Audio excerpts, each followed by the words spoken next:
Welcome back to the channel football space guys everyone. मेरा नाम अरोश है। तुम लोगों को पता है कि मैं तुम लोगों को फुटबॉल की न्यूज़ और बहुत सारे अपने व्यूज़ रिव्यूज़ ये सब कुछ देता रहता हूँ। आज बहुत सारी न्यूज़ पर पहले बात करेंगे और फिर ऑब्वियसली आज के मेन टॉपिक पे आएंगे, ठीक है। और फुटबॉल गाइस, फुटबॉल मैंने जैसे बोला कि फ़ुटबॉल एक काफ़ी वास्ट स्पॉट है, ठीक है। फुटबॉल जो है ना, बस it's not just played in the ground. और फुटबॉल के अंदर माइंड गेम्स भी आ जाती हैं, टैक्टिक्स भी आ जाते हैं, अप्रोचेस भी आ जाती हैं, कोचेस की बहुत सारी प्लानिंग्स आ जाती हैं, बहुत सारी चीज़ें इन्वॉल्व होती हैं, ठीक है। तो वहीं पे कुछ कोचेस बहुत नेक्स्ट लेवल चले जाते हैं, जहाँ पे हमारे माइकल टेटा जो हैं, आर्सेनल के जो कोच हैं, वो एक नेक्स्ट लेवल पे गए हैं। उन्होंने अपने प्लेयर के साथ डिनर रखा हुआ था और वहाँ पे उन्होंने लिटरली पिक पॉकेटर्स जो क्रिमिनल्स होते हैं उनको हायर किया है।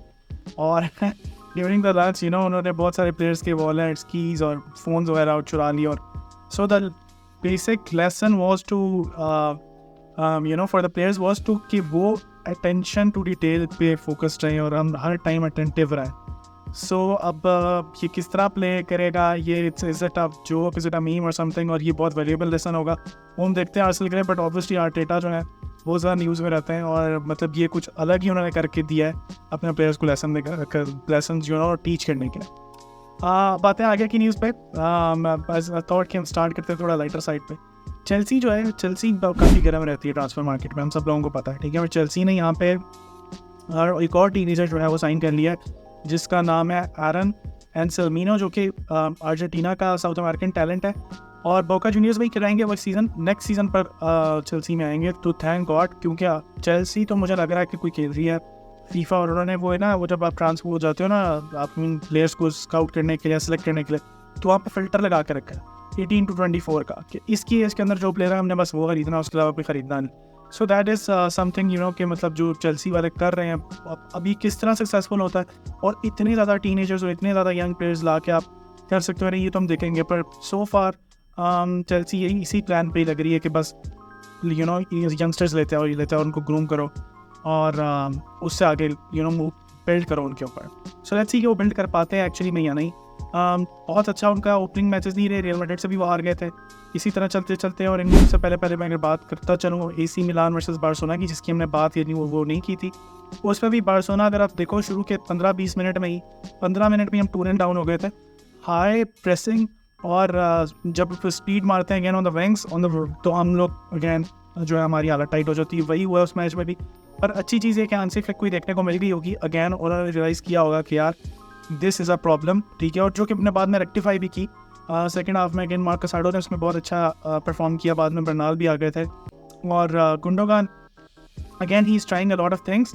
4-2-3-1 में ही मुझे नज़र आ रहा था, 4-2-3-1 कहीं ना कहीं खिला रहे थे हांसी फ्लिक, और चाह रहे थे कि एक अटैकिंग मिडफील्डर रहे, दो थोड़े से वाइड प्लेयर्स रहे जो अप एंड डाउन आ सकें, एज अ विंग बैक कहीं ना कहीं ऑपरेट करें, दो राइट बैक्स और लेफ्ट बैक्स, और फिर बीच में दो जो हैं काइंड ऑफ होल्डिंग मिडफील्डर्स, जिनमें से एक थोड़ा सा मोबाइल है और एक थोड़ा सा पीछे रहता है। तो इस तरह की सेटिंग बन रही थी, दिखने में अच्छी लग रही है, प्रैक्टिकली अच्छी है। हम लोगों ने इस पर प्रैक्टिकली भी बात की है कि it could work, but will it work और which players would be suitable for this position और under the Hansi Flick system, वो हम देखेंगे और आगे चल के उस पर बार्सिलोना के बारे में बात करेंगे। और जहाँ बार्सिलोना की बात कर रहा हूँ वहीं पर ही अगली न्यूज़ ये है कि अब हमारे जो लॉर्ड किंग लापोर्टा जो है सलमान खान भाई, ठीक है, जैसे मैंने पिछली वीडियो में बताया था, तो उन्होंने अब एक नया सिस्टम ऑन कर दिया। उन्होंने कहा भाई डेको तू साइड पे हो जा, मैं निको विलियम्स का चार्ज लूँगा और मैं निको विलियम्स को लेकर आऊँगा। अब मुझे समझ नहीं आ रही क्या ऑब्सेशन हो गई निको विलियम्स के साथ। और निको विलियम्स ने अपनी छोटी सी वीडियो जो होती है ट्रेनिंग पे वो गए हुए थे, तो उन्होंने वहाँ पे बोल भी दिया कि भाई I am back with Athletic Bilbao और स्टफ लाइक दैट। तो मुझे समझ नहीं आ रही कि लोग क्या करना चाह रहे हैं एक्चुअली में, बट जो भी करना चाह रहे हैं और जो भी होगा रिजल्ट हमें बहुत जल्द पता लग जाएगा। इतना कोई लंबा अभी खिंच नहीं सकता है। ऑलरेडी इट्स मतलब 12th को उनका प्री सीजन मतलब ट्रेनिंग प्रॉपर्ली स्टार्ट हो जाएगी with Athletic Bilbao. So we don't know it yet कि क्या होता है क्या नहीं होता, बट बार्सिलोना एक लास्ट पुश मुझे लगता है एक आखिरी धक्का दे रही है, कहीं ना कहीं स्पेकुलेट कर रही है मीडिया में खुद ही, और कहीं ना कहीं चार्ज लेके लापोर्टा कुछ प्रूव करना चाह रहे हैं कि we can still make it work. So let's see कि if he can actually make it work और नॉट, ये तो भी हमने देखना है, ठीक है।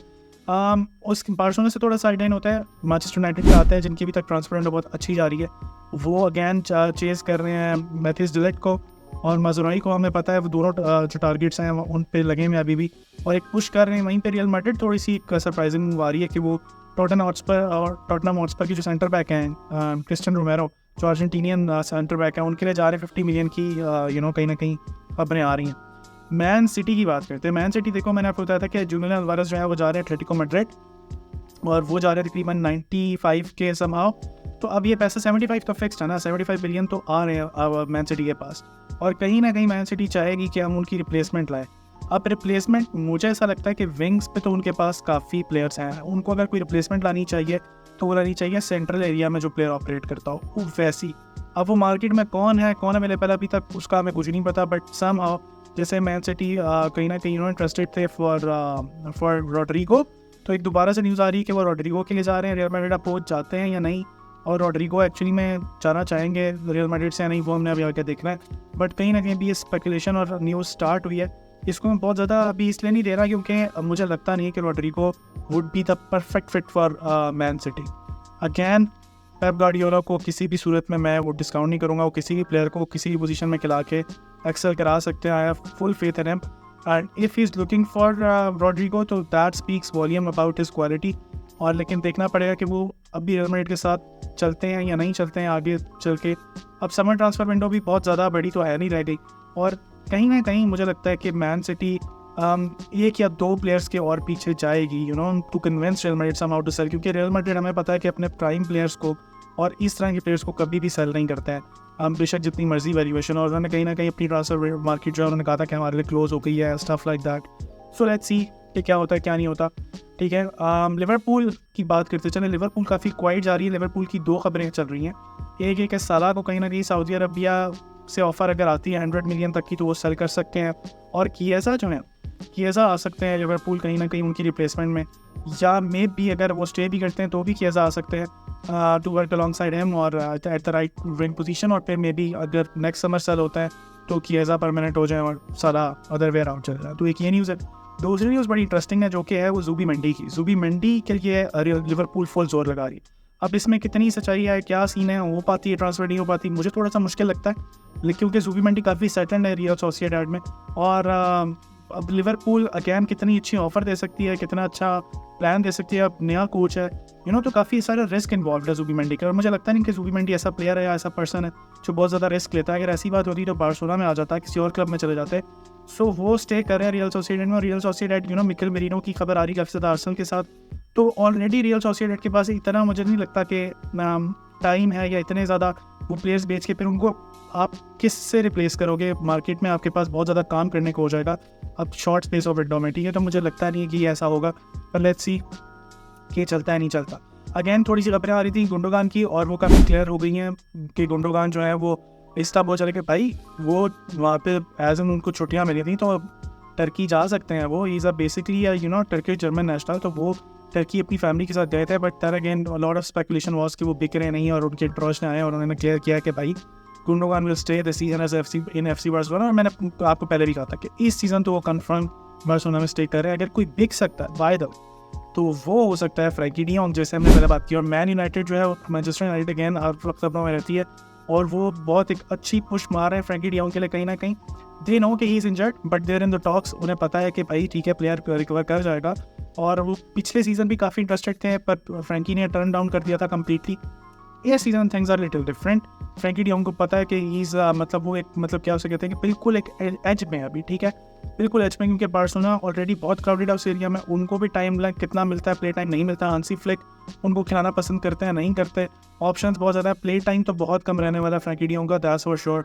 वो कंफर्म स्टार्टर नहीं होंगे इस सीज़न, क्योंकि गावी भी वापस आ जाएंगे, पेड्री भी वापस आ जाएंगे, गुंडोगान भी होंगे, अब डानी ओल्मो भी हैं, उन पर भी आगे चल के बात करते हैं। तो बहुत ज़्यादा प्लेयर्स क्राउडेड हो जाएगा, तो मुझे लगता नहीं है कि वो अच्छा मौका है उनके लिए कि वो चले जाएं। और बार्सिलोना के लिए भी अच्छी चीज़ हो जाएगी कि बार्सिलोना को भी जो पैसे चाहिए थोड़े बहुत वहाँ से मिल जाएंगे, और चीज़ें काफ़ी सारी बेहतर हो जाएंगी। तो इसके अलावा एक खबर ये है कि अगैन जैसे मैंने आपको बताया कि जो हांसी फ्लिक है उन्होंने रिक्वेस्ट किया है कि भाई हमारे जो डिफेंडर है इनिगो मार्टिनेज, उसको कहीं भाई रजिस्टर करा लो, क्योंकि मुझे ओपनिंग डे पे वो चाहिए। अब सीन ये कि बार्सिलोना अभी तक इनिगो मार्टिनेज, विक्टर रोके को रजिस्टर नहीं कराया, डानी ओल्मो को भी अभी रजिस्टर कराना पड़ेगा बार्सिलोना को। 40 मिलियन जो पैसे थे वो आ रहे हैं, सो लेट्स सी कि ये हो पाता है या नहीं हो पाता, इसके बारे में बात करेंगे। अब बात कर लेते हैं टॉपिक पे, जो मेन टॉपिक है आज का, वो है डानी ओल्मो। देखो डानी ओल्मो पे मैंने बहुत सारी बात की, हम लोग सब लोगों ने कहा, हम सबका इकट्ठा बात थी कि डानी ओल्मो बहुत अच्छा प्लेयर है, बट बहुत ज़्यादा नेसेसरी नहीं है बार्सिलोना के लिए अभी। उस पोजीशंस में फर्मीन है, पेड्री है, गुंडोगान है, बहुत सारे प्लेयर्स ऑपरेट कर सकते हैं, तो इतना नेसेसरी नहीं। बट अगेन हमारे कहने से क्या होता है वो बॉयज़, ठीक है, बार्सिलोना ने उनको फाइनली साइन कर लिया 55 मिलियन प्लस 7 मिलियन के पैकेज पे। और अब ये सीन है कि अब हम देखो, अगर आपको अच्छा लगे ना अच्छा लगे, but this is the money that club has spent. अब वो उन्होंने सही जगह किया नहीं किया, मैं क्या कह सकता हूँ, ये तो टाइम विल ओनली टेल। जब विक्टर ओके का सागा हो रहा था तब भी हमने ये देखा कि 50 मिलियन फेरन टॉरेस पे 55 मिलियन फेंक के ज़ाया, तो कैश तो हमने फुल ऑन बर्न किया ना। सिंस नेमार इज़ लेफ्ट हम बस कैश को बर्न करते हैं, ठीक है। और इस तरह के जो प्लेयर्स होते हैं, डानी ओल्मो, हमने कुटिन्हो खरीदा जो कि हम चाह रहे थे कि वर्सेटाइल है, कैम खेल सकता है, लेफ्ट विंग खेल सकता है। हमने ग्रीजमैन खरीदा, कैम खेल सकता है, लेफ्ट विंग खेल सकता है, अटैकिंग मिडफील्डर खेल सकता है, फलाना खेल सकता है, डमकाना खेल सकता है, नहीं वर्क किया। हमने विंगर्स खरीदे अतरंगी किस्म के, सारे एक जैसे खरीद लिए, डेम्बेले, राफीनिया, हमने कहा वो दोनों 2 फिटेड है, एक लेफ्ट खेल सकता है, एक राइट खेल सकता है, नहीं वर्क किया। तो अब इतनी चीज़ें हमने ट्राई की, इतने प्लेयर्स को हमने ट्राई किया और वो वर्क नहीं किए। जो वर्सेटाइल प्लेयर्स होते हैं हमारे लिए, बार्सिलोना के लिए, वो वर्क नहीं करते यूजुअली। बट देखते हैं, डानी ओल्मो के बारे में बात करते हैं, इनके स्टैट्स को लेके बात करते हैं, ताकि ऑन पेपर हम देख सकें कि उनका पिछला सीज़न कैसा रहा और क्या सीन है। तो अगर गाइस तुम लोग ये देख पा रहे हो, ठीक है, कि उनका पिछला सीज़न कैसा रहा है, तो आप देखो बुंडेसलीगा में उनकी 21 अपीयरेंसेस है, जिसमें से उन्होंने 4 गोल स्कोर किए और 5 असिस्ट है, ठीक है। इसी तरह सुपर कप में उन्होंने तो ओवरऑल जो है उनके 8 गोल थे। चैंपियंस लीग में सिर्फ 1 गोल है उनका, 3 मैचेस ही खेले हैं, 8 गोल 5 असिस्ट थे कहीं ना कहीं, ठीक है। अब बात करते हैं उनकी पोजीशनिंग की, जो कि पिछले सीजन रही है, ठीक है। अगर आप पोजीशन प्लेट में देखो तो he has played surprisingly right wing position पे सबसे ज़्यादा 15 मैचेस, ठीक है, उसमें 2 गोल 4 असिस्ट है।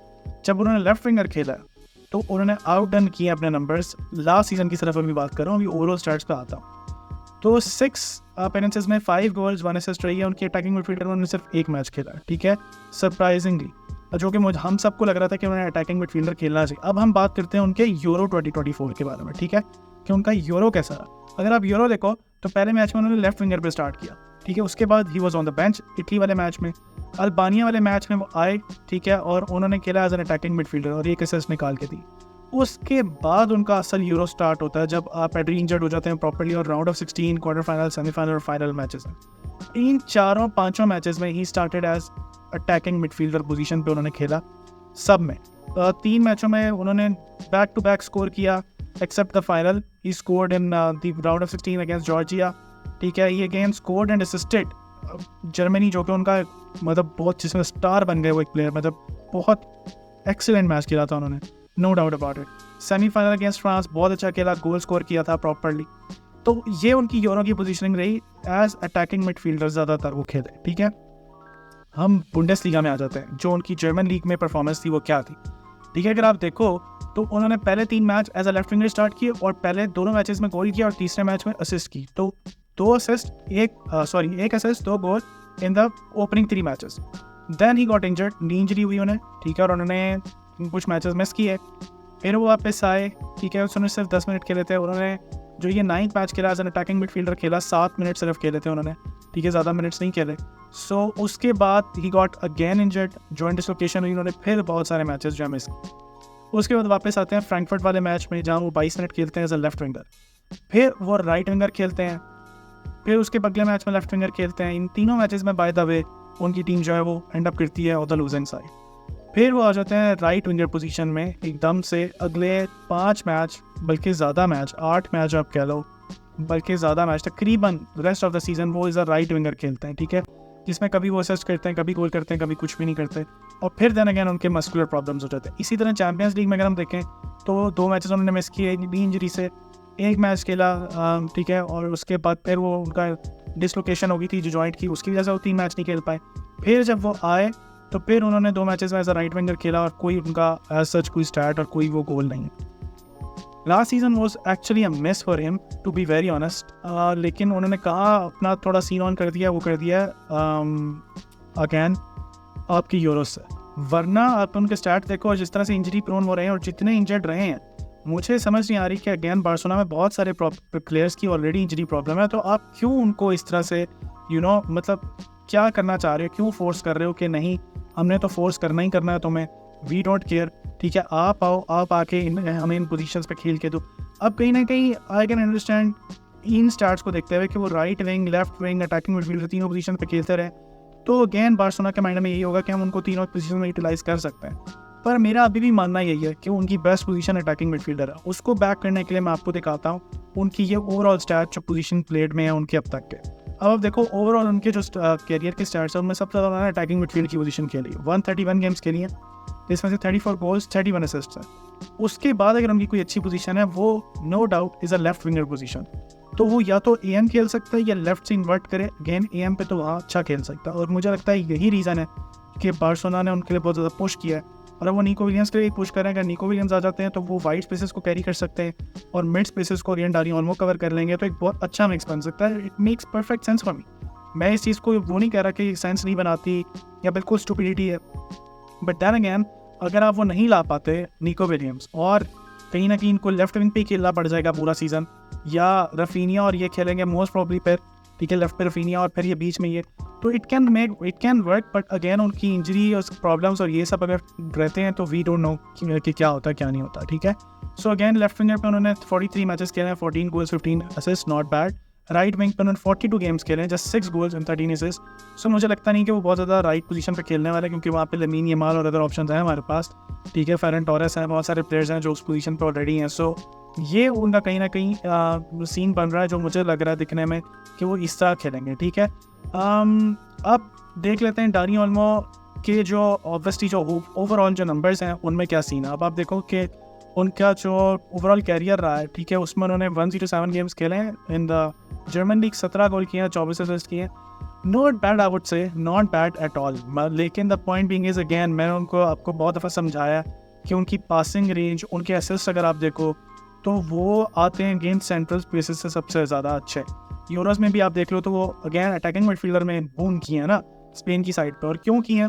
क्योंकि वाइड विंगर्स बहुत अच्छे से अपने स्पेसेस को कैरी कर रहे थे, जिनमें ऑब्वियसली लमीन यमाल थे जो कि बार्सिलोना के लिए खेलते हैं, और निको विलियम्स जिसके लिए किंग लापोर्टा जो है हाथ धो के पीछे पड़े हैं।